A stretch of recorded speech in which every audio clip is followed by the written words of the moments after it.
Hi friends, welcome to mister Jeevan squad. ಇವತ್ತೇನು ಅಂದರೆ Varamahalakshmi decoration ಇದೆ ಇತ್ತಲ್ಲಿ ಸೈಡಲ್ಲಿ ಕಾಣಿಸ್ತೇನೋ.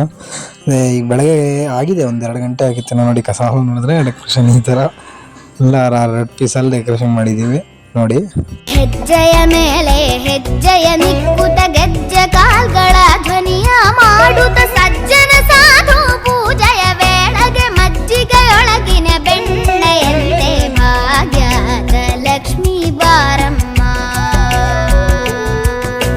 ಹೆಜ್ಜೆಯ ಮೇಲೆ ಹೆಜ್ಜೆಯ ನಿಕ್ಕುತ ಗೆಜ್ಜೆ ಕಾಲ್ಗಳ ಧ್ವನಿಯ ಮಾಡುತ್ತ ಸಜ್ಜನ ಸಾಧು ಪೂಜೆಯ ವೇಳೆಗೆ ಮಜ್ಜಿಗೆಯೊಳಗಿನ ಬೆಣ್ಣೆ.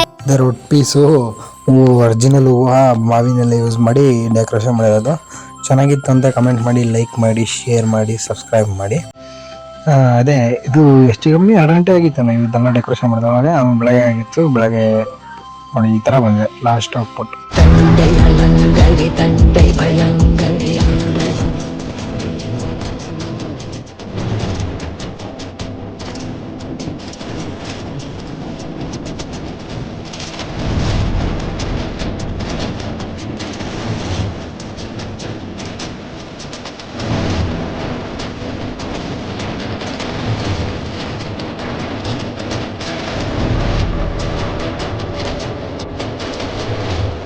ದಿನ ವರಮಹಾಲಕ್ಷ್ಮಿ ಹಬ್ಬದ ಆರ್ಥಿಕ ಶುಭಾಶಯಗಳು. ಇದು ಇಷ್ಟು ಥರ ಡೆಕೋರೇಷನ್ ಬಂದಿದೆ. ಚೆನ್ನಾಗಿದೆ ಅಂದರೆ ಕಮೆಂಟ್ ಮಾಡಿ, ಲೈಕ್ ಮಾಡಿ. ನೋಡಿ ಎಲ್ಲ ಫುಲ್ ಲಾಸ್ಟ್ ತನಕ ಬಂದಿದೆ ಔಟ್ಪುಟ್ಟು. ಚೆನ್ನಾಗಿದೆ ಅಂದರೆ ನೋಡಿ, ಇದು ಮಾವಿನೆಲೆ ಹೂವದಲ್ಲಿ ಮಾಡಿರೋದು ಫುಲ್ಲು ರೊಟ್ಟಿ ಪೀಸು. ಮಾವಿನೆಲೆ ರೌಂಡ್ ಇರೋದು ರೊಟ್ಟಿ ಪೀಸಿಂದು. ಈ ಥರನೇ ಸಪೋರ್ಟ್ ಕೊಡ್ತಾಯಿರಿ. ಲೈಕ್ ಮಾಡಿ, ಶೇರ್ ಮಾಡಿ, ಸಬ್ಸ್ಕ್ರೈಬ್ ಮಾಡಿ. Thank you for watching. Stay safe, be safe. ಜೈ ಇಂಡಿಯಾ, ಜೈ ಕರ್ನಾಟಕ.